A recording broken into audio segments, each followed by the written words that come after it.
नाज़रीन ग्रामी कदर कल मलंगी फड़िया गया जे। मैं गली च लंघ रहा था तो मलंगी मैनू मिल पिया तो मैं खैर इत्थे खलोता कहता मेरा घर है तो मैं वेख्या घर तो लाइटां लूटां लगियां तो बड़ा सजिया पिया। मैं कहा वाह मलंगी तू भी जश्न विलादत मना रहा।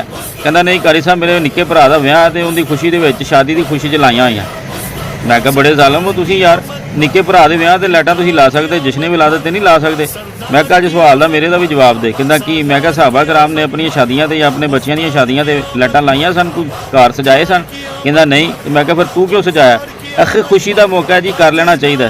मैं कहा यार कैसे बेसुरे लोग हो तुसीं जिस खुशी नूं अल्लाह ने खुशी किया उन्होंने तुसीं खुशी मनण वास्ते तैयार नहीं। कहता हो किवें। मैं कहा अल्लाह पाक ने फरमाया कुल बि फज़लिल्लाहि व बि रहमतिही फबिज़ालिका फलयफ़रहू। फरमा दीजिए कि जब अल्लाह की रहमत उसका फजल और उसकी रहमत आए तो इनको चाहिए खुशियाँ मनाए। तो मैं क्या प्यारे आका सल्लल्लाहु तआला अलैहि वसल्लम तो वध के अल्लाह का फजल तो उनकी रहमत की है।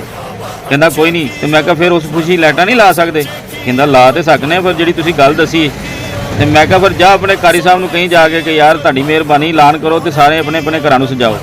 605 पिया सी मैं हुण की करां बहरहाल मैं तो उत्थों आ गया। देखो की बनदा है।